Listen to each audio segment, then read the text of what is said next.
नमस्कार ओडिशा। आज हूँ नवेम्बर मास 30 तारिख रविवार। आज दिन जकर गुरुत्वपूर्ण खबर उपरे आसंतु नजर पकाइबा। भिडियोटी को शेष पर्यंत देखंतु, मात्र किछि समय मध्य जानि परिबे आज दिनर संपूर्ण खबर। ता पूर्वरु चैनल नुआ थिले चैनल को सब्सक्राइब करी पाखरे थिबा बेल आइकन को ऑन करी रखंतु। परवर्ती खबर 97,51,479 जन समस्त 3टी किस्ती पाइछंती। सरजमीन तदंत परे सुभद्रा रे जोड़ी हेले 17 लाख रु ऊर्ध्व महिला गृह रे तथ्य रखिले उपमुख्यमंत्री प्रभाती परिडा। 17,83,251 महिला सुभद्रा रे जोड़ी होइचंती। 97,51,479 जन समस्त 3टी किस्ती पाइछंती। 1,03,89,801 महिला प्रथम किस्ती टंका पाइछंती। 1,01,92,724 द्वितीय किस्ती पाइछंती कहिले उपमुख्यमंत्री। परवर्ती खबर 20,000 अंगनवाड़ी रो नाही निजस्व केंद्र, खूब शीघ्र मरामती कराजिबो कहिले उपमुख्यमंत्री। विधानसभा शीत अधिवेशन द्वितीय दिन भली तृतीय दिन स्वाभाविक भाव चली। लोकों विभिन्न समस्या को नहीं होइछि आलोचना। गृह रे अंगनवाड़ी केंद्र को नहीं उद्वेग प्रकाश करिसेंती विधायक। उत्तर रखिसेंती महिला और शिशु विकास मंत्री तथा उपमुख्यमंत्री प्रभाती परिडा। राज्य में 20,150 अंगनवाड़ी केंद्र निजस्व गृह नहीं। एथिसह 7,399 अंगनवाड़ी केंद्र निर्माणाधीन अच्छी। 4,574 अंगनवाड़ी स्कूल घरे चली। राज्य में मोट 74,224 अंगनवाड़ी केंद्र रही। 54,074 अंगनवाड़ी केंद्र निजस्व गृह चली। 10,416 मिनी अंगनवाड़ी केंद्र सरकार मुख्य अंगनवाड़ी को रूपांतरित होइछि। सबु अंगनवाड़ी पाई निजस्व गृह हेबो 10,469 कम्युनिटी गृह चली। 3,890 भड़ा घरे चली। तेबे सबु अंगनवाड़ी पाई निजस्व गृह हेबो बोली प्रतिश्रुति देइछन्ती उपमुख्यमंत्री। कहते सक्षम अंगनवाड़ी जरिया गृह निर्माण पर योजना चली। जोठी स्थान मिलिबो नाही पंचायत राज विभाग ठारू जागा किणी निर्माण हेबो। पूर्वरु 7 लाख टंका निर्माण हेउथिला, परवर्ती मुहूर्त में 12 लाख और एबे 15 लाख रे पहुंची। महिला और शिशु विकास विभाग निजस्व अर्थ रे अंगनवाड़ी निर्माण करिवे। परवर्ती खबर 4,000 ऊर्ध्व मंदिर आर्थिक अनुदान राशि वृद्धि कले सरकार। आज विधानसभा रे शीत अधिवेशन तृतीय दिवस। एथिरे झारसुगुड़ा विधायक टंकधर त्रिपाठी एक प्रश्नर उत्तर रखी आईन मंत्री पृथ्वीराज पट्टनायक कहते राज्य सरकार 4,145 मंदिर आर्थिक अनुदान वृद्धि करछंती। पूर्वापेक्षा 2.5 कोटी अधिक अनुदान जगाई देछंती सरकार। पूर्वरु यह 5 कोटी टंका थिबा बेले एबे एहाकू 7.5 कोटी टंका को वृद्धि करा जायछि। अर्थात 2.5 कोटी टंका आर्थिक अनुदान वृद्धि करछंती राज्य सरकार। से आहुरी कहछंती देवोत्तर विभाग अधीन रे एबे राज्य रे 18,000 अधिक मंदिर रहिछि। सेपरि आज गृह रे महिला और शिशु विकास विभाग संपर्क में आलोचना चली।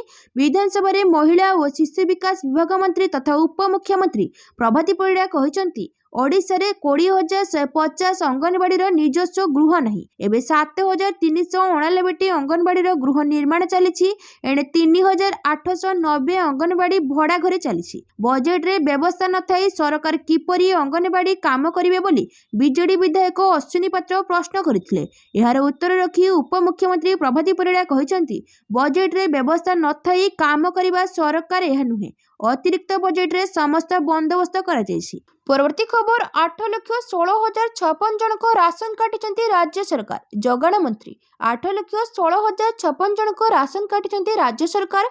मुलतवी प्रस्ताव आलोचना रे उत्तर दे जगाण मंत्री कृष्ण पात्र सूचना देछंती राज्य रे सरकारी ई-केवाईसी जरिया रे 8,16,056 जन को राशन काटिचंती सरकार। आज सुधा 96% लोकों को ई-केवाईसी करा जायछि।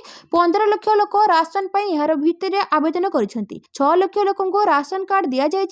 गरीब लोकंकर राशन कार्ड काटु नांती बोली मंत्री कहते। केंद्र सरकार चिठी करिसंती गाँव रे 15,000 और सहर रे 20,000 मासिक दरमा पाउथिले राशन ने सरकार विचार करिवे बोली से कहते। परवर्ती खबर 2026 मार्च सुधा सबो पीएमसी विद्यालय रे लागिबो सीसीटीवी। गणशिक्षा मंत्री गतकाली विधानसभा रे शीत अधिवेशन द्वितीय दिन थिला। अधिवेशन रे प्रश्नकाल रे विभिन्न गुरुत्वपूर्ण विषय उपरे शासक एवं विरोधी दल मध्य आलोचना होइथिला।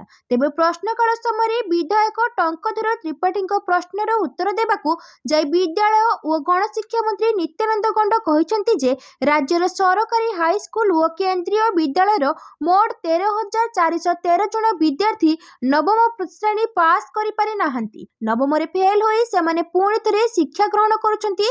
चलित वर्ष राज्य सरकारी हाईस्कूल नवम श्रेणी में परीक्षा देथिबा 3,86,786 जनक मध्यरु 12,756 जन फेल होइथिले। सेमानक मध्यरु द्वितीय थରରେ परीक्षा दे 5,341 जन पास करिसंती। 7,415 जन द्वितीय थर परीक्षा न दे फेल होइछंती। अनुरूप भावे केंद्रीय विद्यालय गुड़िकरे नवम परीक्षा देथिबा 8,815 छात्रछात्रीଙ୍କ मध्यरु 657 जन फेल होइथिले। 527 जन द्वितीय थर परीक्षा दे पास करथिबा बेले 100 जन परीक्षा न दे फेल होइछंती। परवर्ती खबर श्रीमंदिर रे भक्तों श्रृंखलित दर्शन पर प्रक्रिया जारी। मंत्री आज विधानसभा शीतकालीन अधिवेशन तृतीय दिन स्वाभाविक चली प्रश्नकाल। विधायक रणेंद्र प्रताप स्वाई श्रीमंदिर रे धाड़ दर्शन व्यवस्थार प्रश्न पचारि श्रीमंदिर रे नाट मंडप आरंभ होगा धाड़ दर्शन व्यवस्था उपस्थापन करेंगे कि एवं भीतर काठ दर्शन और बाहर काठ दर्शन द्वारा भक्तों और स्थानीय मध्य पात्र अंतर हेब नहीं तो आहरी पचारि 2019 मसीहा जनवरी 29 तारिख में तत्कालीन बसी श्रीमंदिर परिचालना कमिटीर बैठकर नीति श्रृंखलित करने कि निष्पत्ति नियाଯାଇଥିଲା तार उपस्थापन करेंगे कि तेबे गृह रे विधायक रणेंद्र प्रताप स्वाई प्रश्न रे आईन मंत्री पृथ्वीराज हरिचंदन उत्तर रखी कहिसंती श्रीमंदिर नाट मंडप भक्त मानकर श्रृंखलित दर्शन पर मंदिर परिचालना कमिटी बैठक में आलोचना होईछि। भक्तों श्रृंखलित दर्शन पर आयोजन प्रक्रिया चालू रही। 2019 मसीह अनुष्ठित होइतिबा मंदिर परिचालना कमिटी बैठक में श्रीमंदिर में महाप्रभु नीति सठिक समय श्रृंखलित भाव में संपादन करने परामर्श देथिले। परवर्ती खबर एक सस्ता हो एलपीजी गैस। प्रति मासर प्रथम दिन को एलपीजी सिलिंडर मूल्य पर गुरुत्वपूर्ण कहुए। डिसेम्बर 1 तारिख में घरोई एलपीजी सिलिंडर मूल्य 20 टंका पर्यंत ह्रास पाइपर बोली आशा करा जाउछि। एही परिमाणर ह्रास निश्चित भाव में ग्राहक मानक मुद्रास्फीति किछि आश्वस्ति प्रदान करिबो। मूल्य ह्रास संपर्क में एपर्यंत केही मतामत देई नाहंती। गणमाध्यम रिपोर्ट रे एपरी दाबी करा जाउछि जदि मूल्य ह्रास पाए तेबे ग्राहक माने केते टंकार एलपीजी सिलिंडर किनि परिबे। जदि एलपीजी सिलिंडर मूल्य 20 टंका ह्रास पाए तेबे एहाकू कम मूल्य रे किनि परिबे। यह ग्राहकों पर भल खबर प्रमाणित हेबो। नुआ दिल्ली रे वर्तमान मूल्य 553 टंका रही। जदि एथिरे 20 टंका ह्रास कराए तेबे 533 टंकार किनि परिबे। सेहीपरि ओडिशार राजधानी भुवनेश्वर वर्तमान 879 टंकार एलपीजी गैस सिलिंडर मिलुछि। एथिरे 20 टंका ह्रास हेले 869 टंकार मिलिबो गैस। परवर्ती खबर मंडी खोलिबार प्रथम दिन रे धान किणा शून्य। प्रथम दिन रे धान किणा शून्य ओडिशा इतिहास रे अलड़ा रेकर्ड। मंडी खोलिबार प्रथम दिन रे धान किणा बिका बिल्कुल हेला नहीं। प्रथम दिन मंडी रे अचल अवस्था। पूर्व वर्ष गुड़िकर प्रथम दिन में लक्षाधिक बस्ता धान किणा जाउथिला किंतु चलित वर्ष गोटे बस्ता धान बिकी नाहंती चाषी। एपटे जिला प्रशासन और चाषी मुहांमुही होइछंती। आज दिन 11टा पर्यंत स्थिति न सुधरिले अर्थनैतिक अवरोध करिवे बोली चेतावनी दैछंती संबलपुर चाषी। एपटे जिला प्रशासन सह घन घन बैठक पर मध्य चुक्ति स्वाक्षरित करिनांती मिलर। आश्चर्यर कथा एते समस्या भितर धान किणा ठप रही। आ मंत्री कहते सबु किछि ठीक ठाक चली।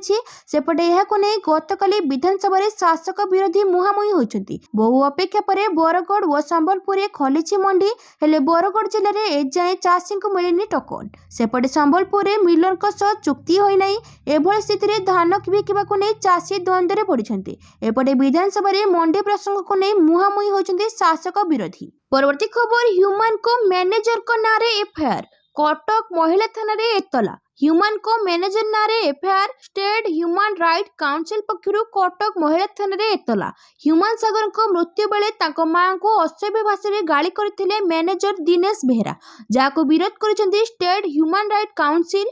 ह्यूमान को दुई मैनेजर और अर्पिता चौधरी को नहीं बढ़िला रहस्य। आईसीयू और शेष दर्शन बेले अर्पिता कौन पई मास्क पिंधि जाइथिले बोली प्रश्न उठिछि। वरिष्ठ फिल्मी प्रयोजक टुटू नायक मध्य प्रश्न उठाइछंती। यह सह ह्यूमान सागर रोजगार करथिबा विपुल टंका हेराफेरी होइतिबा अभियोग होइछि। दुई मैनेजर और पूरा टीम संदेह घेରରେ। परवर्ती खबर नवम रे 13,500 फेल। राज्यर सरकारी हाईस्कल और केंद्रीय विद्यालय 13,413 जन विद्यार्थी नवम श्रेणी पास करि नाहंती। नवम रे फेल होइतिबारु सेमाने पुणी थेरे शिक्षा ग्रहण करुछंती। किछि जन द्वितीय थर परीक्षा दे सेतिरे कृतकार्य होई दशम श्रेणी रे पढुछंती। चलित वर्ष राज्य सरकारी हाईस्कल रो नवम श्रेणी रो परीक्षा देथिबा 3,86,786 जन मध्यरु 12,756 जन फेल होइतिले। सेमानक मध्यरु द्वितीय थर रे परीक्षा दे 5,341 जन पास करिसेंती। 7,415 जन द्वितीय थर परीक्षा न दे फेल होइसेंती। अनुरूप भावे केंद्रीय विद्यालय गुड़िकर नवम परीक्षा देथिबा 8,815 छात्र छात्री मध्यरु 757 जन फेल होइतिले। 527 जन द्वितीय थर परीक्षा दे पास करथिबा बेले 100 जन परीक्षा न दे फेल होइसेंती। विधायक टंकधर त्रिपाठी एक प्रश्नर उत्तर में विद्यालय और गणशिक्षा मंत्री नित्यानंद गंड कहिसेंती। परवर्ती खबर एसआई चाकरी कालेंकारी रे मिलिछि बड़ सुराग। 4 दलाल को जेरा। सामना को आसिला पुलिस एसआई चाकरी कालेंकारी रो असल घटना। 4 दलाल को जेरा करिबा परे सीबीआई को मिलिछि बड़ तथ्य। मिलिला अंतरराज्य लिंक और बिहार मास्टरमाइंड चिन्हट। यही कालेंकारी चेर बिहार समेत विभिन्न राज्य को लंबिछि, जहाँ एबे संपृक्त मास्टरमाइंड को चिन्हट कराइबारे साहाय्य करिछि। पूरा नेटवर्क रो मास्टरमाइंड जयंत यादव तासह दुर्नीति रे शताधिक लोक संपृक्त अछंती। 4 दलाल लोकनाथ साहू, तफिम अहमद खान, विश्वजित हरिचंदन और एसएसबी जवान विश्वरंजन सेनापति को जेरा करिबा परे अनेक नुआ तथ्य पाइछि पुलिस एसआई चाकरी कालेंकारी रे मामला। 4 दलाल को जेरा रे सीबीआई को मिलिछि बड़ षड्यंत्र रो सुराग। मिलिला अंतरराज्य लिंक और बिहार मास्टरमाइंड चिन्हट। परवर्ती खबर भारत को माड़ी आसुछि टिडुआ। 3 राज्य रे करिबो बड़ क्षति। श्रीलंका को श्रीहीन करी भारत मुहां होछि बात्या। तमिलनाडु पुडुचेरी उपकूल आड़क माड़ी आसुछि टिडुआ। गत 6 घंटा धरी घंटा प्रति 7 किलोमीटर बेगरे आगक बढ़ुछि। आज दक्षिण पश्चिम बंगोपसागर एंट्री करिबो। आसंता काली चेन्नई एवं पुडुचेरी मध्य स्थलभाग छुईबा अनुमान करा जाछि। भारत रे मध्य व्यापक क्षयक्षति करिबो टिडुआ। टिडुआ पाई हाई अलर्ट रे दक्षिण भारत 3 राज्य रे करिबो बड़ क्षति। बात्यार प्रभाव आरंभ हो सारिछि। आज और आसंता काली प्रबल रु अति प्रबल वर्षा संभावना रहिछि। उपकूल एवं आभ्यंतरीण तमिलनाडु पुडुचेरी और दक्षिण आंध्र प्रदेश रे भीषण वर्षा हेबो। लैंडफॉल बेले 70 रु 90 किलोमीटर बेगरे पवन बहि पारे। आकस्मिक बन्या आसी पारे, गछ उपुड़ी पारे। समुद्र भयंकर भाबे जुआरिया हेबो। मुकाबिला पाई 3 राज्य प्रस्तुति आरंभ करिसेंती। पोजिशन नेलेनी एनडीआरएफ टीम। तेबे ओडिशा उपरे एहर विशेष प्रभाव नाही। परवर्ती खबर बीजेपी कार्यालय रे ओडिशार विकास को नहीं हेला मानस मंथन। बीजेपी कार्यालय रे शुक्रवार बसिथिला गुरुत्वपूर्ण बैठक। मुख्यमंत्री मोहन चरण माझी एथिरे जोग देथिले। ओडिशार डबल इंजिन सरकार उभय केंद्र और राज्यर जनहितकारी योजना केमिति लोकंक पाखरे पहुंचिबो से नै आलोचना होईछि। राज्यर विकास को किपरि अधिक त्वरान्वित करिहेबो से नै मध्ये आलोचना होईछि। स्वदेशी वस्तु उपरे गुरुत्व और आत्मनिर्भर हेबाको प्रधानमंत्री मध्ये जे आह्वान दैछन्ति ताकू ध्यान रखी राज्य सरकार काम करिवे बोली बैठक रे मत प्रकाश पाइछि। आगुको राज्य रे किबळी अधिक व्यवसाय प्रतिष्ठान होई परिबो और नियुक्तिर सुजोग बढ़ी परिबो से नै मध्ये आलोचना होईछि। बैठक रे बीजेपी राज्य सभापति मनमोहन सामल, सांसद विश्वेश्वर टुडू, मंत्री नित्यानंद गंड, मंत्री रवि नायक, मंत्री गणेश राम सिंह खुंटिया उपस्थित रहिथिले। गतकाली आसीथिला अतिरिक्त बजेट। अर्थमंत्री तथा मुख्यमंत्री मोहन चरण माझी विधानसभा रे अतिरिक्त बजेट उपस्थापन करिसेंती। 17,440 कोटी टंकार अतिरिक्त बजेट रे विभिन्न विभाग पई व्यय बराद्द करिसेंती सरकार। परवर्ती खबर हाईकोर्ट को गुरुत्वपूर्ण राय। एचएससी सर्टिफिकेट रे रेकर्ड करा जैथिबा जन्म तारीख सब उद्देश्य पई ग्रहणीय। मैट्रिक बा एचएससी सर्टिफिकेट रे रेकर्ड करा जैथिबा जन्म तारीख सब उद्देश्य पई जन्म तारीख भाबे ग्रहण करा जिवो बोली हाईकोर्ट राय दैछंती। एथि सहित फूड कॉर्पोरेशन ऑफ इंडिया रे कार्यरत जने कर्मचारी चाकरी संपर्कित रेकर्ड रे एचएससी सर्टिफिकेट रे थिबा तथ्य अनुसार जन्म तारीख संशोधन करने को हाईकोर्ट निर्देश दैछंती। 2 मास भितर एही निर्देश पालन करी कर्तृपक्ष उपयुक्त निर्देशनामा जारी करिवे। जस्टिस बिरजा प्रसन्न शतपथी को नहीं गठित खंडपीठ प्रवीर कुमार मुदुली आवेदन शुणाणी करी एपरि निर्देश प्रदान करिसेंती। मामलार विवरणी को प्रकाश जे 1991 जनवरी 17 रे आवेदनकारी डब्ल्यूएमसी सिस्टम वर्कर भावे एफसीआई रे जोग देथिले। चाकरी संपर्कित रेकर्ड रे अवदानकारी जन्म तारीख 1966 अगस्त 5 बोली उल्लेख करा जायतिला। 1992 रे आवेदनकारी माध्यमिक शिक्षा परिषद पक्षरु ଅନୁଷ୍ଠିତ HSC ପରୀକ୍ଷା ଦେଇ ପାସ୍ କରିଥିଲେ। ସ୍କୁଲ ରେଜିଷ୍ଟରରେ ଉଲ୍ଲେଖ ଜନ୍ମ ତାରିଖକୁ ବିଚାରକୁ ନିଆଯାଇ ଆବେଦନକାରୀଙ୍କ HSC ପାସ୍ ସାର୍ଟିଫିକେଟରେ ଜନ୍ମ ତାରିଖ 1962 ଏପ୍ରିଲ 27 ବୋଲି ଉଲ୍ଲେଖ କରାଯାଇଥିଲା। ପରବର୍ତ୍ତୀ ତାରିଖରେ ଜନ୍ମ ତାରିଖ ସଂଶୋଧନ ପାଇଁ ଆବେଦନକାରୀ FCI ପରିଚାଳକଙ୍କ ନିକଟରେ ସତ୍ୟପାଠ ଦାଖଲ କରିଥିଲେ। ପରବର୍ତ୍ତୀ ଖବର, ନିଜସ୍ୱ ଅପାରଗତା ଲୁଚାଇବା ପାଇଁ ହୋଇଛି ଅତିରିକ୍ତ ବଜେଟ୍। ନବୀନ ବିଧାନସଭାରେ ଗତକାଲି ଉପସ୍ଥାପିତ ହୋଇଥିବା ଅତିରିକ୍ତ ବଜେଟକୁ ନେଇ ପ୍ରତିକ୍ରିୟା ରଖିଛନ୍ତି ବିରୋଧୀ ଦଳ ନେତା ନବୀନ ପଟ୍ଟନାୟକ। ନବୀନ କହିଛନ୍ତି, ବିଜେପି ସରକାର ବିଧାନସଭାରେ ଆଗତ କରିଥିବା ଅତିରିକ୍ତ ବଜେଟ୍ ଓଡ଼ିଶାବାସୀଙ୍କ ଅନେକ ଆଶାକୁ ଧୂଳିସାତ କରୁଛି। ଏହା ଆମକୁ ରାଜକୋଷୀୟ ନିଅଣ୍ଟ ଆଗକୁ ବଢ଼ାଉଛି। ପ୍ରଶାସନିକ ବ୍ୟୟ ସଂକୁଚିତ ହେଉଛି। ଓଡ଼ିଶାର ସୁଧ ବୋଝ ବଢ଼ୁଛି। ମନେ ହେଉଛି ହ୍ରାସ ପାଉଥିବା କେନ୍ଦ୍ର ଅନୁଦାନ ଓ ନିଜସ୍ୱ ଅପାରଗତା ଲୁଚାଇବା ପାଇଁ ହୋଇଛି ଅତିରିକ୍ତ ବଜେଟ୍। ରାଜ୍ୟବାସୀଙ୍କୁ ସ୍ୱାର୍ଥ ପାଇଁ ନୁହେଁ, ଏହା ରାଜ୍ୟବାସୀଙ୍କୁ ଭ୍ରମିତ କରିବାର ଅତିରିକ୍ତ ପ୍ରୟାସ। ପରବର୍ତ୍ତୀ ଖବର, ବାରବାଟୀ 2020 ଆଉ 10 ଦିନ ଷ୍ଟାଡିୟମ ଅନୁଧ୍ୟାନ କଲେ IIT ପ୍ରତିନିଧି। ବାରବାଟୀ ଷ୍ଟାଡିୟମରେ ଆସନ୍ତା ଡିସେମ୍ବର 9ରେ ଭାରତ ଓ ଦକ୍ଷିଣ ଆଫ୍ରିକା ମଧ୍ୟରେ 5 ମ୍ୟାଚ୍ ବିଶିଷ୍ଟ 2020 ଶୃଙ୍ଖଳାର ପ୍ରଥମ ମ୍ୟାଚ୍ ଖେଳାଯିବ। ଉକ୍ତ ଆନ୍ତର୍ଜାତୀୟ ମ୍ୟାଚ୍ ପୂର୍ବରୁ ବାରବାଟୀ ଷ୍ଟାଡିୟମର ନବୀକରଣ କାର୍ଯ୍ୟ ଓ ପ୍ରସ୍ତୁତି ସ୍ଥିତିକୁ ଦ୍ୱିତୀୟ ଥର ଅନୁଧ୍ୟାନ କରିଛନ୍ତି IIT ଭୁବନେଶ୍ୱର ପ୍ରତିନିଧି ଦଳ। 8 ଜଣିଆ ପ୍ରତିନିଧି ଦଳ ମ୍ୟାଚ୍ ଲାଗି ଷ୍ଟାଡିୟମରେ ଚାଲିଥିବା ପ୍ରସ୍ତୁତି କାର୍ଯ୍ୟକୁ ତଦାରଖ କରିଥିଲେ। ପ୍ରତିନିଧି ଦଳ ଷ୍ଟାଡିୟମ ଗ୍ୟାଲେରୀ ଠାରୁ ଆରମ୍ଭ କରି corporate box, AC box, special ଏନକ୍ଲୋଜରର ପ୍ରସ୍ତୁତି ତଦାରଖ କରିଥିଲେ। IIT ପ୍ରତିନିଧି ଦଳ ଅନୁସାରେ ରିପୋର୍ଟ ଆସନ୍ତା ଡିସେମ୍ବର 6ରେ ଓଡ଼ିଶା ସରକାର ଓ କମିଶନରେଟ୍ ପୋଲିସକୁ ପ୍ରଦାନ କରିବେ। ଗତ 21ରେ ମଧ୍ୟ IIT ପ୍ରତିନିଧି ଦଳ ବାରବାଟୀ ଷ୍ଟାଡିୟମ ଅନୁଧ୍ୟାନ କରିଥିଲେ। ସେପରି ମ୍ୟାଚକୁ ସୁପରିଚାଳନା ନେଇ OCA ପକ୍ଷରୁ ଶୁକ୍ରବାର ବିଭିନ୍ନ ସବକମିଟି ବୈଠକ ଅନୁଷ୍ଠିତ ହୋଇଥିଲା। ମ୍ୟାଚର ସଫଳ ଆୟୋଜନ ପାଇଁ ଆମେ ସମସ୍ତ ପ୍ରକାର ପ୍ରସ୍ତୁତି ଚାଲିଛି। ପରବର୍ତ୍ତୀ ଖବର, CBSEର ଅଧ୍ୟକ୍ଷ ଭାବେ ନିଯୁକ୍ତ ହେଲେ ବିବେକ ଚତୁର୍ବେଦୀ। CBSEର ଅଧ୍ୟକ୍ଷ ଭାବେ ନିଯୁକ୍ତ ହେଲେ ବିବେକ ଚତୁର୍ବେଦୀ। କେନ୍ଦ୍ର ସରକାର ଶନିବାର ଦିନ କେନ୍ଦ୍ରୀୟ ପରୋକ୍ଷ ଟିକସ ଏବଂ ସୀମା ଶୁଳ୍କ ବୋର୍ଡର ସଦସ୍ୟ ବିବେକ ଚତୁର୍ବେଦୀଙ୍କୁ ବୋର୍ଡର ନୂତନ ଅଧ୍ୟକ୍ଷ ଭାବରେ ନିଯୁକ୍ତ କରିଛନ୍ତି। ଏହି ନିଯୁକ୍ତି କ୍ୟାବିନେଟର ନିଯୁକ୍ତି କମିଟି ଦ୍ୱାରା ଅନୁମୋଦନ କରାଯାଇଛି ଏବଂ କାର୍ମିକ ଏବଂ ତାଲିମ ବିଭାଗ ଦ୍ୱାରା ଜାରି ଏକ ଆଦେଶରେ ଘୋଷଣା କରାଯାଇଛି। ଚତୁର୍ବେଦୀ 1990 ବ୍ୟାଚର ଭାରତୀୟ ରାଜସ୍ୱ ସେବା ଅଧିକାରୀ। ସେ 28 ନଭେମ୍ବର 2025ରେ CBSEର ଅଧ୍ୟକ୍ଷ ପଦରୁ ଅବସର ନେଉଥିବା ସଞ୍ଜୟ କୁମାର ଅଗ୍ରୱାଲଙ୍କ ସ୍ଥାନ ନେବେ। CBSEର ସଦସ୍ୟ ହେବା ପୂର୍ବରୁ ଚତୁର୍ବେଦୀ CBSEରେ ପ୍ରମୁଖ ଭିଜିଲାନ୍ସ ମହାନିର୍ଦ୍ଦେଶକ ଏବଂ ମୁଖ୍ୟ ସତର୍କତା ଅଧିକାରୀ ଭଳି ଗୁରୁତ୍ୱପୂର୍ଣ୍ଣ ପଦବୀରେ କାର୍ଯ୍ୟ କରିଥିଲେ। ସେ ଟିକସ ପ୍ରଶାସନ, ସତର୍କତା ଏବଂ ଅନୁପାଳନରେ 3 ଦଶନ୍ଧିରୁ ଅଧିକ ଅଭିଜ୍ଞତା ସହିତ ଏକ ଶୀର୍ଷ ପଦବୀରେ ପହଞ୍ଚିଛନ୍ତି। ପରବର୍ତ୍ତୀ ଖବର, ଡିସେମ୍ବର 1ରୁ ଖୋଲିବନି ଗୁଣ୍ଡିଚା ମନ୍ଦିର। ଡିସେମ୍ବର 1ରୁ ଖୋଲିବନି ଗୁଣ୍ଡିଚା ମନ୍ଦିର। ଭକ୍ତଙ୍କ ପାଇଁ ଶ୍ରୀଗୁଣ୍ଡିଚା ମନ୍ଦିର ଖୋଲାଯିବା ପ୍ରସ୍ତାବ ସ୍ଥଗିତ ରଖାଯାଇଛି। ଅତିରିକ୍ତ ମୁଖ୍ୟମନ୍ତ୍ରୀଙ୍କ ରିପୋର୍ଟ ପରେ ନିଷ୍ପତ୍ତି ସ୍ଥଗିତ ରଖାଯାଇଛି। ସଂରକ୍ଷଣ କାର୍ଯ୍ୟ ପାଇଁ ଅଧିକ ସମୟ ଆବଶ୍ୟକ ନେଇ ଆସିଲା ରିପୋର୍ଟ। ପରିଚାଳନା କମିଟିର ସୁପାରିଶ ଏବଂ ଅନୁମୋଦନ ଅନୁଯାୟୀ ଶ୍ରୀ ଜଗନ୍ନାଥ ମନ୍ଦିର ପ୍ରଶାସନର ମୁଖ୍ୟ ପ୍ରଶାସକଙ୍କ ସମେତ ବରିଷ୍ଠ ଅଧିକାରୀମାନେ ସମ୍ପ୍ରତି ଶ୍ରୀଗୁଣ୍ଡିଚା ମନ୍ଦିରର ଏକ ଯାଞ୍ଚ କରିଥିଲେ। ପରିଚାଳନା କମିଟିର ସଦସ୍ୟ ଏବଂ ବରିଷ୍ଠ ସେବାୟତମାନେ ମଧ୍ୟ ସ୍ଥାନଟି ସମୀକ୍ଷା କରିଥିଲେ। ପରିଦର୍ଶନ ସମୟରେ ଡିସେମ୍ବର 1 ତାରିଖରୁ ଭକ୍ତମାନଙ୍କ ପାଇଁ ମନ୍ଦିର ଖୋଲାଯିବା ପାଇଁ ପ୍ରସ୍ତାବଗୁଡ଼ିକ ଉପରେ ବିଚାର କରାଯାଇଥିଲା। ଅତିରିକ୍ତ ମୁଖ୍ୟଯନ୍ତ୍ରୀ ରିପୋର୍ଟ ଦେଇଛନ୍ତି ଯେ ମନ୍ଦିରର ମରାମତି ଏବଂ ସଂରକ୍ଷଣ କାର୍ଯ୍ୟ ପାଇଁ ଅଧିକ ସମୟ ଆବଶ୍ୟକ। ରିପୋର୍ଟରେ ଉଲ୍ଲେଖ କରାଯାଇଛି ଯେ ଷ୍ଟିଲ୍ ବିମ୍ ସ୍ଥାପନ ଏବଂ ଖଣ୍ଡ ଲାଇଟ୍ ପଥର ଲଗାଇବା ଏପର୍ଯ୍ୟନ୍ତ ସମ୍ପୂର୍ଣ୍ଣ ହୋଇନାହିଁ। ଏହା ସହିତ ଭକ୍ତମାନଙ୍କ ସୁରକ୍ଷା ସୁନିଶ୍ଚିତ କରିବା ପାଇଁ ମନ୍ଦିର ଉଦ୍ୟାନର ବ୍ୟାପକ ସଫାସୁତୁରା ଏବଂ ବିକାଶ ଉପରେ ବରିଷ୍ଠ ପର୍ଯ୍ୟବେକ୍ଷକ ଗୁରୁତ୍ୱାରୋପ କରିଛନ୍ତି। ଏହି ତଥ୍ୟକୁ ଦୃଷ୍ଟିରେ ରଖି ମୁଖ୍ୟ ପ୍ରଶାସକ ପରବର୍ତ୍ତୀ ସୂଚନା ପର୍ଯ୍ୟନ୍ତ ଶ୍ରୀଗୁଣ୍ଡିଚା ମନ୍ଦିର ପୁନଃ ଖୋଲିବା କାର୍ଯ୍ୟକୁ ସ୍ଥଗିତ ରଖିବାକୁ ନିର୍ଦ୍ଦେଶ ଦେଇଛନ୍ତି। ପରବର୍ତ୍ତୀ ଖବର, ଏୟାରବସ୍ A320 ବିମାନରେ ଯାନ୍ତ୍ରିକ ତ୍ରୁଟି। ଭାରତ ସମେତ ସାରା ବିଶ୍ୱରେ ବିମାନ ସେବା ପ୍ରଭାବିତ। ଏୟାରବସ୍ A320ର ବିମାନ ଏକ ବଡ଼ ଧରଣର ସଫ୍ଟୱେୟାର ତ୍ରୁଟି ଦେଖାଦେଇଛି, ଯାହା ସାରା ବିଶ୍ୱରେ ବିମାନ ସେବାକୁ ପ୍ରଭାବିତ କରିଛି। ଯାହା ତୀବ୍ର ସୌର ବିକିରଣ ବା ଇଣ୍ଟେନ୍ସ ସୋଲାର ରାଡିଏସନ୍ ଦ୍ୱାରା ଫ୍ଲାଇଟ୍ କଣ୍ଟ୍ରୋଲ ତଥ୍ୟକୁ ପ୍ରଭାବିତ କରିପାରେ ବୋଲି ଚିହ୍ନଟ କରାଯାଇଛି।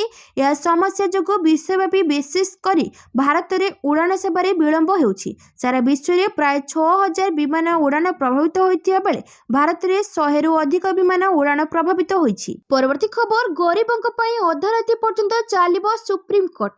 सीजेआई गरीबों न्याय देवाक सर्वाधिक प्राधान्य दिज्व एभली लोकों पर सुप्रीमकोर्ट अधराति पर्यंत बसी पारिबे बोली भारतर प्रधान विचारपति जस्टिस सूर्यकांत कहते।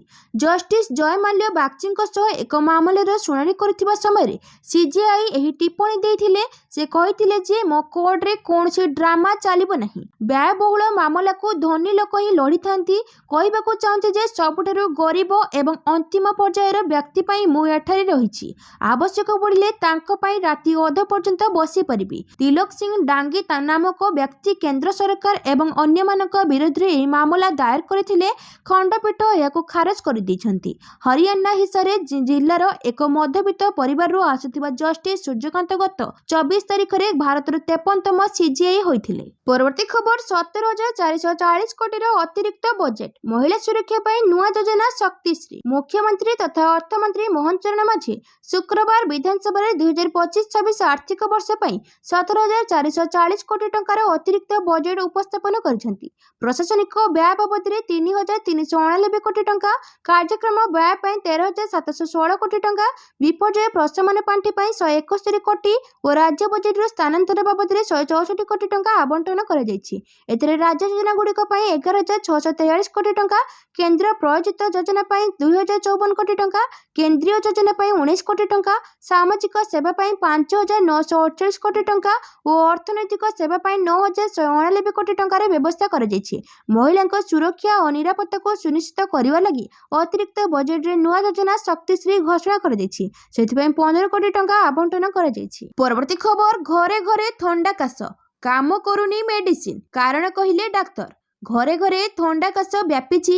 पिलांक ठारू वयस्क पर्यंत समस्त नाकरू पानी बाहरिबा सहित खूँ खूँ हेउछंती। जेते मेडिसिन खाइले भी कमुनी।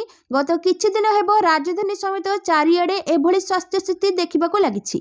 विशेषकर वृद्ध और शिशुंक पई यह थंडा काश बहुत कष्टदायक होई पड़िछि। एबे शीत प्रकोप बढ़ुथिबारु थंडा ज्वर रोगींक संख्या मध्ये बढ़ुथिबा जणा पड़िछि। थंडा काश पई गोष्ठी स्वास्थ्य केंद्र ठारू आरंभ करी कैपिटल हॉस्पिटल पर्यंत सबुठी लंबा लाइन लगी रही। गरम रु थंडा को आसिले आम शरीर में मेकानिज्म बदली थाए एवं कम्युनिटी ह्रास पाए।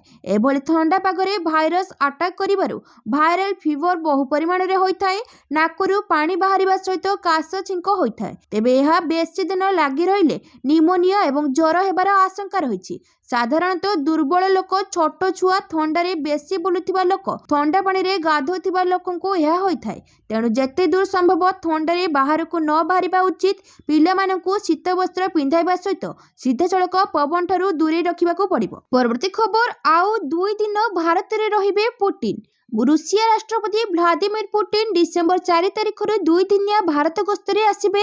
वैदेशिक व्यापार मंत्रालय यह निश्चित करिछि। एही गस्त समय पुतिन प्रधानमंत्री नरेंद्र मोदी एवं राष्ट्रपति द्रौपदी मुर्मू सह मध्य साक्षात करिबे। 2022 रे यूक्रेन युद्ध आरंभ हेबा परे पुतिन को यह प्रथम भारत गस्त हेबो। पूर्वरु दुई नेता सांप्रतिक एससीओ शिखर सम्मेलन रे साक्षात करथिले। वैदेशिक व्यापार मंत्रालय कहिछि जे पुतिन प्रधानमंत्री मोदी को निमंत्रण रे भारत गस्तरे आसिबे एवं एही वर्ष भारत द्वारा आयोजित 23तम भारत रूसिया वार्षिक शिखर सम्मेलन रे अंशग्रहण करिबे। एही गस्त समय पुतिन राष्ट्रपति भवन रे राष्ट्रपति द्रौपदी मुर्मू द्वारा आयोजित एक स्वागत एवं रात्रि भोजन रे मध्य जोग देबे। एमईए अनुसार एही गस्त रे दुई देश मध्य विशेष एवं सुविधा प्राप्त रणनैतिक सहभागिता समीक्षा कराजिबो एवं आंचलिक एवं विश्वस्तरीय प्रसंग उपरे मत विनिमय कराजिबो। परवर्ती खबर 24 दिन पूर्व सोशल मीडिया रे इमरान करथिले शेष पोस्ट। पाकिस्तान पूर्वतन प्रधानमंत्री इमरान खान जीवित अछंती ना तांको जेल भितरे हत्या करा जायछि। सारा विश्व रे तांको हत्या करा जायथिबा नै चर्चा जोर धरिछि। आउ एहारी भितरे सोशल मीडिया रे तांको द्वारा करा जायथिबा शेष पोस्ट एबे चर्चार कारण पलटिछि। एही पोस्ट रे से पाकिस्तान सेना प्रमुख असीम मुनीर को नै कहिसंती बड़ कथा। एही पोस्ट रे इमरान खान मुनीर को कड़ा भाषा टार्गेट करथिले। नवेम्बर 4 तारिख रे सोशल मीडिया साइट रे एक्स रे इमरान एही पोस्ट करथिले। इमरान को अकाउंट रो करा जैतिबा एही पोस्ट रे लेखा जायतिला, असीम मुनीर पाकिस्तान इतिहास रे सबठारु निष्ठुर, एकछत्रवादी और मानसिक स्तर रे विचलित व्यक्ति। तांको शासन समय अत्याचार सीमा टपिछि। क्षमता लोभरे मुनीर किछि भी करि परिबे। से मते और मो पत्नी को क्षति पहुंचाइबाकू सब प्रकार चेष्टा करू କରୁଛନ୍ତି ଇମ୍ରାନଙ୍କ ଏହି ପୋଷ୍ଟ ପରେ ତାଙ୍କ କୌଣସି ପୋଷ୍ଟ କି ଭିଡିଓ ଆସିନି, ଏପରିକି ତାଙ୍କୁ ସାର୍ବଜନୀନ ଭାବେ ଦେଖିବାକୁ ବି ମିଳିନି। ଏମିତି ସ୍ଥିତିରେ ତାଙ୍କ ସ୍ୱାସ୍ଥ୍ୟ ଓ ସୁରକ୍ଷାକୁ ନେଇ ଆଶଙ୍କା ବଢ଼ିବାରେ ଲାଗିଛି। ତାଙ୍କ ପୁଅ କାସିମ ଖାନ ଅଭିଯୋଗ କରିଛନ୍ତି, ଦୀର୍ଘ ସମୟ ହେବ ପରିବାର ଲୋକଙ୍କୁ ତାଙ୍କ ସହ ଭେଟ କରିବାକୁ ଅନୁମତି ଦିଆଯାଉନି, ତେଣୁ ସେ ଜୀବିତ ଥିବାର ପ୍ରମାଣ ମାଗିବାକୁ ଆମେ ବାଧ୍ୟ ହେଉଛୁ। ସେ ଆହୁରି କହିଛନ୍ତି, ତାଙ୍କୁ ଏକ ଡେଥ୍ ସେଲ୍ରେ ରଖାଯାଇଛି। ତାଙ୍କ ସହ ଭେଟ କରିବା କଥା ଛାଡ଼ନ୍ତୁ, ପରିବାର ଲୋକଙ୍କୁ ଫୋନ୍ କି ତାଙ୍କ ଦସ୍ତଖତ ଥିବା ନୋଟ୍ ବି ଦିଆଯାଉନି। ସେପଟେ ଜେଲରେ ଇମ୍ରାନଙ୍କ ସହ ମାରପିଟ୍ କରାଯାଉଥିବା ଅଭିଯୋଗକୁ ପୋଲିସ ଅସ୍ୱୀକାର କରିଛି, ଯାହାକୁ ନେଇ ତାଙ୍କର ବର୍ତ୍ତମାନ ସ୍ଥିତିକୁ ନେଇ ପ୍ରଶ୍ନ ଉଠିବାରେ ଲାଗିଛି। ପରବର୍ତ୍ତୀ ଖବର, ହ୍ୱାଇଟ୍ ହାଉସ୍ ଗୁଳିକାଣ୍ଡ ପରେ କାର୍ଯ୍ୟାନୁଷ୍ଠାନ, ଆଫଗାନ ନାଗରିକଙ୍କୁ ଭିସା ଦେବ ନାହିଁ ଆମେରିକା। ବୁଧବାର ଦିନ ଆମେରିକାର ହ୍ୱାଇଟ୍ ହାଉସ୍ ନିକଟରେ 2 ଜଣ ନ୍ୟାସନାଲ ଗାର୍ଡଙ୍କ କର୍ମଚାରୀଙ୍କୁ ଟାର୍ଗେଟ କରି ଗୁଳି କରାଯାଇଥିଲା। ଏଥିରେ ଜଣେ ପ୍ରାଣ ହରାଇଥିଲେ ଏବଂ ଅନ୍ୟ ଜଣେ ଗୁରୁତର ଆହତ ହୋଇଥିଲେ। ଗୁଳିକାଣ୍ଡର ସନ୍ଦିଗ୍ଧ ବ୍ୟକ୍ତି ଜଣେ ଆଫଗାନିସ୍ତାନ ନାଗରିକ। ଏହାପରେ ଆମେରିକା ଆଫଗାନିସ୍ତାନ ନାଗରିକଙ୍କ ବିରୋଧରେ କାର୍ଯ୍ୟାନୁଷ୍ଠାନ ଗ୍ରହଣ କରିଛି। ଟ୍ରମ୍ପ ଘୋଷଣା କରିଛନ୍ତି ଯେ ସମସ୍ତ ତୃତୀୟ ବିଶ୍ୱ ଦେଶରୁ ଅପପ୍ରଶାସନକୁ ସ୍ଥଗିତ ରଖିବେ। ଟ୍ରୁଥ୍ ସୋସିଆଲରେ ଟ୍ରମ୍ପ କହିଛନ୍ତି ଯେ ଯଦିଓ ଆମେରିକା ବୈଶ୍ୱିକ ଜ୍ଞାନକୌଶଳରେ ଅଗ୍ରଗତି କରିଛି, ଏହାର ଇମିଗ୍ରେସନ ନୀତି ଅନେକଙ୍କ ପାଇଁ ସେହି ଲାଭ ଓ ଜୀବନଶୈଳୀକୁ ନଷ୍ଟ କରିଛି। ମୁଁ ସମସ୍ତ ତୃତୀୟ ବିଶ୍ୱ ଦେଶରୁ ଇମିଗ୍ରେସନକୁ ସ୍ଥଗିତ କରିବି, ଯାହା ଆମେରିକାର ବ୍ୟବସ୍ଥାକୁ ସମ୍ପୂର୍ଣ୍ଣ ପୁନରୁଦ୍ଧାର କରିବାକୁ ଅନୁମତି ଦେବ। ମୁଁ ସମସ୍ତ ବେଆଇନ ଅନୁପ୍ରବେଶକୁ ହଟାଇଦେବି। ପରବର୍ତ୍ତୀ ଖବର, 2026 ଏପ୍ରିଲରୁ ବନ୍ଦ ହୋଇଯିବ ଏହି 6 ବ୍ୟାଙ୍କ। କେନ୍ଦ୍ର ସରକାର ବ୍ୟାଙ୍କିଂ କ୍ଷେତ୍ରରେ ଏକ ବଡ଼ ପରିବର୍ତ୍ତନ ଯୋଜନା କରୁଛନ୍ତି। 6ଟି ପ୍ରମୁଖ ସରକାରୀ ବ୍ୟାଙ୍କକୁ ପରସ୍ପର ସହିତ କିମ୍ବା ଏକ ବଡ଼ ବ୍ୟାଙ୍କ ସହିତ ମିଶ୍ରଣ କରିବା ବିଷୟରେ ବିଚାର କରୁଛନ୍ତି। ସରକାର ଭାରତରେ ମିଶ୍ରଣ ମାଧ୍ୟମରେ ଶକ୍ତିଶାଳୀ ଏବଂ ବଡ଼ ବ୍ୟାଙ୍କ ସୃଷ୍ଟି କରିବାକୁ ଲକ୍ଷ୍ୟ ରଖିଛନ୍ତି, ଯାହା ବିଶ୍ୱସ୍ତରରେ ଶ୍ରେଷ୍ଠ 100 ବ୍ୟାଙ୍କ ମଧ୍ୟରେ ସ୍ଥାନ ପାଇପାରିବ। ଏହି ପଦକ୍ଷେପରେ ପ୍ରାଥମିକ ଉଦ୍ଦେଶ୍ୟ ହେଉଛି ବ୍ୟାଙ୍କଗୁଡ଼ିକର ଆର୍ଥିକ ସଂସ୍ଥାକୁ ଉନ୍ନତ କରିବା, ଅଣ-କାର୍ପୋରେଟ ସମ୍ପତ୍ତି ହ୍ରାସ କରିବା, ଡିଜିଟାଲ ସେବାକୁ ପ୍ରୋତ୍ସାହିତ କରିବା ଏବଂ ବିଶ୍ୱସ୍ତରରେ ଭାରତୀୟ ବ୍ୟାଙ୍କଗୁଡ଼ିକର ପ୍ରତିଯୋଗିତାକୁ ବୃଦ୍ଧି କରିବା। ଦେଶରେ ବଡ଼ ବ୍ୟାଙ୍କ ସୃଷ୍ଟି କରିବା ପାଇଁ ଭାରତୀୟ ଷ୍ଟେଟ୍ ବ୍ୟାଙ୍କ ଏସ୍ବିଆଇ ମଧ୍ୟ ଏହି ମିଶ୍ରଣ ପ୍ରକ୍ରିୟାକୁ ସମର୍ଥନ କରୁଛି। ଭାରତରେ bank of India, Indian overseas bank, central bank of India, bank of Maharashtra, UCO bank ଏବଂ ପଞ୍ଜାବ ଆଣ୍ଡ ସିନ୍ଧ ବ୍ୟାଙ୍କ ସମେତ ଅନେକ ବ୍ୟାଙ୍କର ମିଶ୍ରଣ ସମ୍ପର୍କରେ ବର୍ତ୍ତମାନ ଆଲୋଚନା ଚାଲିଛି। ଏହି ବ୍ୟାଙ୍କଗୁଡ଼ିକର ମିଶ୍ରଣ ହୋଇପାରେ କିମ୍ବା ଏକ ବଡ଼ ବ୍ୟାଙ୍କର ଅଂଶ ହୋଇପାରନ୍ତି। ଗତ 3 ଦଶନ୍ଧି ଧରି 1993ରୁ ଆରମ୍ଭ କରି ଏପରି ବଡ଼ ବ୍ୟାଙ୍କ ମିଶ୍ରଣ ଭାରତୀୟ ବ୍ୟାଙ୍କିଂ ବ୍ୟବସ୍ଥାରେ ଗୁରୁତ୍ୱପୂର୍ଣ୍ଣ ପରିବର୍ତ୍ତନ ଆଣିଛି। ଏହି ମିଶ୍ରଣ ରଣନୀତି ବ୍ୟାଙ୍କଗୁଡ଼ିକୁ ମଜବୁତ କରେ, ସେମାନଙ୍କର ପୁଞ୍ଜି ଦକ୍ଷତା ବୃଦ୍ଧି କରେ, ସେମାନଙ୍କୁ ସହଜରେ ନୂତନ ପ୍ରଯୁକ୍ତିବିଦ୍ୟା ଗ୍ରହଣ କରିବାକୁ ସକ୍ଷମ କରେ, ବିପଦ ହ୍ରାସ କରେ ଏବଂ ଶାଖା ଓଭରଲ୍ୟାପରୁ ଖର୍ଚ୍ଚ ହ୍ରାସ କରେ। ପରବର୍ତ୍ତୀ ଖବର, କେଭି ଓ ଲକ୍ଷ୍ମଣଙ୍କ ବିରୋଧରେ ଚାଲିବ ମାମଲା ହାଇକୋର୍ଟ। ପାଟଣାଗଡ଼ ଓ କଣ୍ଟାବାଞ୍ଜି ବିଧାନସଭା ନିର୍ବାଚନୀ ଅନିୟମିତତା ମାମଲା, ଉପମୁଖ୍ୟମନ୍ତ୍ରୀ କେଭି ସିଂହଦେଓ ଓ ବିଧାୟକ ଲକ୍ଷ୍ମଣ ପାଙ୍କ ବିରୋଧରେ ଚାଲିବ ମାମଲା। ଉଭୟଙ୍କ ଆବେଦନ ଖାରଜ କଲେ ହାଇକୋର୍ଟ। ନିର୍ବାଚନୀ ମାମଲାକୁ ଖାରଜ ପାଇଁ ଆବେଦନ କରିଥିଲେ କେଭି ସିଂହଦେଓ। ପରାଜିତ ପ୍ରାର୍ଥୀ ସରୋଜ ମେହେରା ଦାୟର କରିଛନ୍ତି ନିର୍ବାଚନୀ ମାମଲା। ସେହିଭଳି କଣ୍ଟାବାଞ୍ଜି ବିଧାନସଭା ନିର୍ବାଚନ ଅନିୟମିତତା ଅଭିଯୋଗ ମାମଲାରେ ବିଧାୟକ ଲକ୍ଷ୍ମଣଙ୍କ ବିରୋଧରେ ମଧ୍ୟ ଚାଲିବ ନିର୍ବାଚନୀ ମକଦ୍ଦମା। ତେବେ ଲକ୍ଷ୍ମଣଙ୍କ ଆବେଦନକୁ ଆଗ୍ରହ କରିଛନ୍ତି ହାଇକୋର୍ଟ। ମୂଳ ନିର୍ବାଚନୀ ମାମଲାକୁ ଖାରଜ ପାଇଁ ଆବେଦନ କରିଥିଲେ ଲକ୍ଷ୍ମଣ ବାଗ। କଣ୍ଟାବାଞ୍ଜିର ଜଣେ ଭୋଟର ଦାୟର କରିଛନ୍ତି ନିର୍ବାଚନୀ ମାମଲା। ପରବର୍ତ୍ତୀ ଖବର, ଏହି ଯୋଜନା ଅଧୀନରେ 10 ଲକ୍ଷ ମହିଳାଙ୍କୁ 1000 କୋଟି ଟଙ୍କା ବାଣ୍ଟିଲେ ମୁଖ୍ୟମନ୍ତ୍ରୀ ନୀତିଶ କୁମାର। ବିହାର ମୁଖ୍ୟମନ୍ତ୍ରୀ ନୀତିଶ କୁମାର ଆଜି ରାଜ୍ୟର ମହିଳା ବର୍ଗର ପ୍ରାୟ 10 ଲକ୍ଷ ହିତାଧିକାରୀଙ୍କୁ ଡିବିଟି 10,000 ଟଙ୍କା ଲେଖାଏଁ ପ୍ରଦାନ କରିଛନ୍ତି। ମହିଳାଙ୍କୁ ଆର୍ଥିକ ସହାୟତା ପ୍ରଦାନ ଉଦ୍ଦେଶ୍ୟରେ ନୀତିଶ କୁମାର ବିଧାନସଭା ନିର୍ବାଚନ ପୂର୍ବରୁ ହିଁ ମୁଖ୍ୟମନ୍ତ୍ରୀ ମହିଳା ଯୋଜନା ନାମରେ ଏକ ଯୋଜନା ଆରମ୍ଭ କରିଥିଲେ। ତେବେ ଏବେ ଯେତେବେଳେ ବିଧାନସଭା ନିର୍ବାଚନ ଶେଷ ହୋଇସାରିଛି, ସେତେବେଳେ ମଧ୍ୟ ଏହି ଯୋଜନାକୁ କାର୍ଯ୍ୟକାରୀ କରିବା ପୂର୍ବକ ସେ ଆଜି ଦିନରେ ମୋଟ 1000 କୋଟି ଟଙ୍କା ଆବଣ୍ଟିତ କରିଛନ୍ତି। ଏପର୍ଯ୍ୟନ୍ତ 1,40,00,000 ମହିଳା ଏହି ଯୋଜନାରେ ଉପକୃତ ହୋଇସାରିଛନ୍ତି ବୋଲି ରାଜ୍ୟ ସରକାରଙ୍କ ପକ୍ଷରୁ କୁହାଯାଇଛି। ପରବର୍ତ୍ତୀ ଖବର, ଜାନୁଆରୀ 9ରୁ ମହିଳା ପ୍ରିମିୟର ଲିଗ୍। ମହିଳା ଟି20 କ୍ରିକେଟ ପାଇଁ ସବୁଠାରୁ ବଡ଼ ପ୍ଲାଟଫର୍ମ ମହିଳା ପ୍ରିମିୟର ଲିଗ୍ 2026 ପୁଣି ଥରେ ଚହଳ ପକାଇବାକୁ ପ୍ରସ୍ତୁତ।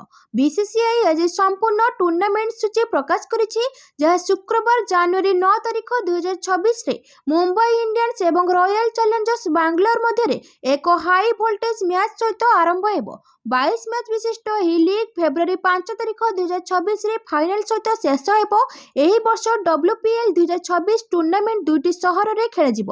ନଭି ମୁମ୍ବାଇ ଏବଂ ବଡୋଦରା ପ୍ରଥମ ପ୍ରଥମ 11ଟି ମ୍ୟାଚ୍ ନଭି ମୁମ୍ବାଇରେ ଖେଳାଯିବ, ଯେତେବେଳେ ଅବଶିଷ୍ଟ ମ୍ୟାଚ୍ ବଡୋଦରାରେ ଖେଳାଯିବ। 5ଟି WPL franchise Mumbai Indians, Delhi Capitals, UP Warriors, royal challengers Bangalore ଏବଂ ଗୁଜରାଟ ଜୟଣ୍ଟସ୍ ସେମାନଙ୍କର ପ୍ରସ୍ତୁତିକୁ ଜୋରଦାର କରିଛନ୍ତି। ଏଥର ପ୍ରତ୍ୟେକ ଦଳ ଟାଇଟଲ କବ୍ଜା କରିବା ଉଦ୍ଦେଶ୍ୟରେ ପଡ଼ିଆକୁ ପ୍ରବେଶ କରିବାକୁ ଯାଉଛନ୍ତି।